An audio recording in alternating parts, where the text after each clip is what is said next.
Selamat datang. Selamat datang. Selamat datang. Selamat datang. Selamat datang. Selamat datang. Selamat datang. Selamat datang di podcast Cerita Orang Dalam.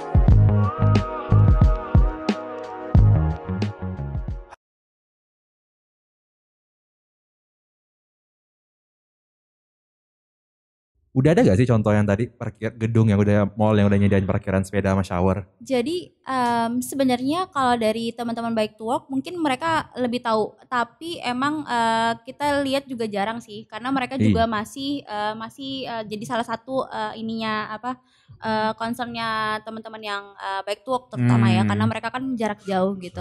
Nah, tapi semenjak si pandemi ini terjadi, kemudian juga ada lonjakan penggunaan sepeda, terus pembelian juga sepeda naik ya katanya. Iya, katanya kemarin ada salah satu toko olahraga gede banget gitu, cuma tinggal sisa 4 sepedanya. Waduh, apa nih Decathlon? Iya, boleh nyebut merek ya? Apa-apa kan kita santai aja. Kita menunggu disponsori Iya. Jadi kita emang suka sekalian ya. Ini kayak waktu awal-awal Nintendo Switch ada yang 12 juta nih, sekarang sepeda yang naik ya. Iya, jadi plus waktu dikeluarkannya pergub yang masa transisi itu kayaknya, dan juga jadi terus ada desakan dari masyarakat, kita tuh sering dapat mention ketika ada gedung yang ternyata ada justru yang yang nyediain justru karena jarang ya. Jadi dikasih tahu ternyata si gedung ini ada gitu ya. Terus kemarin juga ada yang ada yang sempat bilang berharap tempat belanja gitu ada tempat parkir sepedanya. Terus dia mention lagi kemarin besoknya, oh udah ada ternyata di sini gitu. Jadi sebenarnya emang makanya kita juga ngerasa kayak momen ini ketika kita sebenarnya ini adalah satu krisis yang baru gitu. Semua orang belum pernah mengalami krisis yang seperti ini gitu kan ya. Jadi juga dari awal kita banyak melihat memantau melihat perkembangan kota-kota di dunia itu seperti apa gitu. Dan ternyata trennya semua sama. Mereka akhirnya pindah ke sepeda gitu, dan bahkan nggak usah jauh-jauh yang di Eropa atau di mana, Filipina aja ternyata terdapat pelonjakan jumlah pesepeda yang cukup signifikan sampai akhirnya mereka juga bikin pop-up bike lane itu gitu. Nah, ketika itu juga terjadi di sini, kita juga udah sempet ngelihat trennya ini ketika orang-orang ternyata apalagi sebelum masa PSBB udah masih takut naik KRL, waktu zaman awal-awal WFH itu ya. Terus orang-orang udah mulai WFH, jadi kan jalannya sepi. Dan mereka akhirnya memutuskan untuk kayak yaudah deh pakai sepeda aja, mumpung sepi ya, nggak takut kesenggol. Iya, terus ternyata makin gitu banyak orang yang merasa ditambah juga ketika berada di rumah selama 3 bulan gitu, 2 bulan 3 bulan, kita manusia sosial tuh kan sebenarnya bukan manusia sosial ya, sebagai manusia juga butuh untuk keluar. Nah, keterbatasan betul. Ketika ke ruang mall tutup, restoran nggak bisa, ke taman juga tutup gitu kan. Jadi akhirnya mereka cari moda yang aman ya kan. Ya ternyata mereka pikir sepeda itu adalah satu moda yang aman ketika mereka bisa bergerak sambil rekreasi lah istilahnya gitu. Jadi makanya keluar semua orang-orangnya gitu dan pakai sepeda. Pemandangan ya. Nah, kita pengen momentum ini ketika orang jadi mulai tertarik untuk bersepeda, ini yang harus jadi momentum di mana ini bisa nih kita ubah karena kadang-kadang banyak juga yang tadinya cuma olahraga mungkin niatnya, tapi lama-lama enak ya. Iya, mau ke Indomaret naik sepeda aja gitu. Jadi itu yang coba kita momentumnya gitu. Covid ini benar-benar blessing in disguise ya. Benar. Iya. Jadi dan kita coba ini masuk ke pipeline kita dan dikampanyekan. Tadi bicara masalah ke Indomaret. Jadi kalau bicara apa sih ini survei dong banyak ya. Jadi gini dong, biar teman-teman dapat bayangan ya. Jadi di survei Jutpi itu BPTJ 2012 atau saya lupa tanggal. Jutpi apa nih? Panjangannya saya lupa. Tahu sih, tapi tanya aja dari JIK. Kan biar ya pendengar kita juga tahu dong. Urban transport apa gitu ya. Iya. Coba balik ke topik ya. Iya benar. Jadi kita ada Jabodetabek tuh ada 45 juta trip. Bayangkan kalau itu dibagi per hari dengan penduduknya, betul, per hari penduduknya kurang lebih taruhlah 15 juta ya. Berarti satu orang melakukan 3 trip per hari. Satu trip ini bukan one way doang kan? Iya, one way doang. Dan ganjil ya 3. dan kami berasumsi bahwa 3 trip ini bukan berarti Anda pakai sepeda semuanya.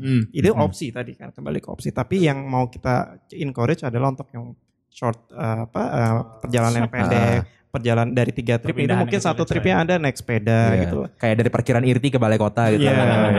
Atau dari 3 trip ini soalnya ada sepeda lipat di dalam kantor gue lihat. Betul. Kita agak-agak pembicara langsung Iya, ini nggak ada yang bisa dilempar ya. Coba lanjut. Jadi berharap tadi jumlah tripnya tentu saja berkurang. Kita berharap Anda tetap di rumah, mengkonfigurasi ulang rencana perjalanan Anda. Tapi sekalinya Anda berjalan yang pendek, sepeda menjadi opsi yang terbaik dan kita coba untuk encourage. Gitu. Nah, kalau dari dari pemerintah sendiri kira-kira ride sepeda ini harapannya ke depan gimana nih soal sepeda? Iya. Oke. Tindak lanjut lah. Kita ke depannya apa nih yang harus kita expect akan terjadi? Yang kita expect adalah pandanglah sepeda sebagai barang yang mudah, murah dan sangat mudah digunakan bahasa gitu dan bisa dipakai seluruh kalangan. Sangat mudah, semua anak-anak, sekolah Anda Gak eksklusif lah pokoknya. Umurnya sudah cukup tua, kayak saya gitu ya. Tua banget ya. Bisa menggunakan sepeda dan muka sih udah kayak mau kepala 7 gitu. Jahat ya Bapak ya. Dan melihat sepeda ya, kalau tadi Mbak Fani cerita ya, toko sepeda yang cukup mahal mungkin udah kehabisan stok. Bahkan saya di Keramat Jati itu toko sepeda bekas.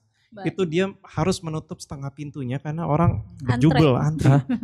Itu sepeda bekas bayangin. Jadi benar-benar ini dia kayak restoran-restoran yang lagi itu terkenal gitu ya. Iya, jadi kita ingin sepeda itu memang image-nya adalah mudah gitu loh, mudah dibeli dan perawatannya sangat gampang, murah, kayak mobil gampang. Itu jadi opsi terbaik saat ini untuk Anda melakukan perjalanan. Jadi yang kita bayangkan, yang pemerintah ingin bayangkan adalah untuk sepeda bagi masyarakat adalah Anda bisa gunakan ini dengan mudah. Kalau Anda tidak yakin untuk membelinya dulu, gunakanlah bike sharing yang kita akan dorong operatornya dan fasilitasnya. Dan jadikanlah ini habit yang baru bagi Anda untuk beraktivitas sehari-hari.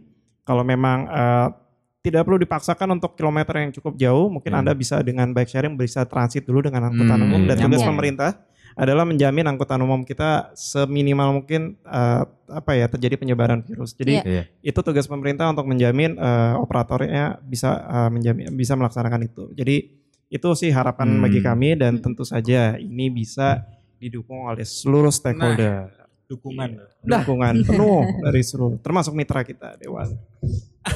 Pesan sponsor. Kode itu tadi. Kayaknya mereka gak dengerin kita sih, kesan jadi gak apa-apa ngomong apa aja. Siapa tahu. Siapa tahu ya. Atau kita viral kan? Kan gak tahu.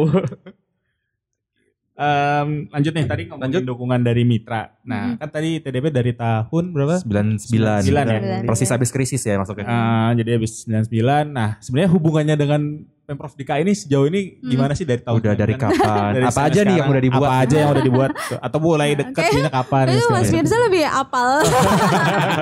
Aku generasi yang baru ya, paling baru sebenarnya. Tapi sering maksudnya ketemu sama generasi-generasi awal yang emang kayak yang pertama bergerak bahkan sebelum ITDP-nya ada gitu. Jadi mereka udah duluan di sini gitu. Kalau yang aku tahu salah satu yang waktu itu kita usahakan adalah si Transjakarta itu sendiri. Oke. Waktu awal ya. Waktu awal. 2000 berapa sih? 2004. Nah itu salah satu yang kita bantu untuk beroperasi si Transjakarta ini dengan saat itu Sutioso ya Gubernur ya? Sama Pak Gubernur Sutioso gitu. Jadi dan selama beroperasinya Transjakarta itu balik lagi tadi sebenarnya masih sama-sama aja kerjanya. Kalau nggak ngurusin approach untuk jalur sepeda pasti ke trotoar, terus pasti ke bus lagi, ke transportasi publik lagi gitu. Ya pasti itu TOD juga sama manajemen parking juga gitu. Jadi itu yang expertise kita emang di situ-situ aja gitu. Jadi soalnya gak pernah kelar-kelar ya. Di Jakarta aja udah mendingan Mbak. Iya gimana di daerah lain. Betul. Jadi emang salah satu yang paling gini kan emang mindset kan. Karena kita udah terlalu lama punya mindset yang orientasinya memang di kendaraan bermotor, mobil sama motor yang pribadi gitu. Jadi ketika dikasih konsep yang di luar itu pasti semua orang akan mencoba kayak ya pertama Kenapa sih kita harus bikin kenapa gini? juga harus gitu kan, Iya. nambahin kerjaan aja gitu Iya. biasanya gitu tuh kalau misalkan datang ke kota-kota ini. Dan itu yang terus-terusan ya itu yang terus-terusan kita advokasi gitu, dan kita juga Yang udah berhasil advokasinya apa tuh? Mungkin 2-3 tahun terakhir nih. Kan generasi baru kan katanya. Betul. Salah satunya ya yang pasti di Jakarta kita banyak perubahan yang dan juga banyak peningkatan yang bisa kita bisa dampingi gitu. Terus juga salah satunya sebenarnya Medan. Jadi ini Medan sebenarnya unik sekali. Jadi salah satu kota yang kita dampingi itu kan Semarang sama Medan dari 2018. Nah, Medan ini mereka punya, kita nggak bisa sebut itu BRT sih karena nggak punya jalur BRT, bus lah ya. nggak punya jalur bus. Bus. Tapi namanya Transmebidang. Terus mereka juga sama seperti kota-kota lain punyanya angkot yang Yeah. banyak, operatornya swasta gitu. Nah, yang unik adalah di Medan itu yang semangat untuk bikin BRT adalah para Warga. operator angkotnya. Oh, loh. Ya. Mereka gak takut kalah gitu? Justru mereka, karena kita udah punya skema ketika misalkan karena Jaklingko berhasil di sini, kita jadi ya itu sebenarnya jadi bisa jadi Apa ya? Saya mau mancing lagi. karena ada contoh gitu sistem seperti ini tuh bisa berjalan gitu. Kita bawa itu juga gitu untuk jadi- approach si kotanya. Tapi ternyata kebalikannya, kalau di sini kan kita yang mesti Kita yang maksa nih. advokasi gitu Iya. kan untuk ke supir angkotnya. Nah, yang di Medan supir angkotnya yang udah ngerti duluan. Iya. Supir angkot, operator Jadi- angkotnya. Jadi mereka niru Jakarta ya. Ya, Atau mereka namanya Jaklingko juga, Mbak. Iya. Atau Medan Linggo. Matt Linko. FYI, Jack Linko sempat dibahas dikit loh episode 1. Oh, gitu. Iya. Dimas waktu itu muncul di situ. Oh, Dimas di situ ya. Ya, jadi itulah salah satu, dan akhirnya udah si pemerintah kota Medannya pun jadi terprovokasi juga. Maksudnya ada tekanannya, konsep kayak gini loh. ada tekanan juga dari si operator angkotnya. Ini saya udah mau nih, kapan gitu. Jadi kayak ditagi-tagi terus, akhirnya kayaknya kalau aku nggak salah tahun kemarin mereka mulai meluncurkan yang namanya BTS. Bukan band. Oh, baru mau nanya, Ya, itu bukan. konser. Jadi kayak ada semacam sistem si transportasi publik yang Tapi mulai dijalankan di Medan. Udah jadi. Masih dalam proses, tapi lagi-lagi kena COVID, tapi Oh, iya. proses anggarannya itu Negara api menyerang. mulai berjalan juga gitu, Sip, sepaket. sip. Mm-mm.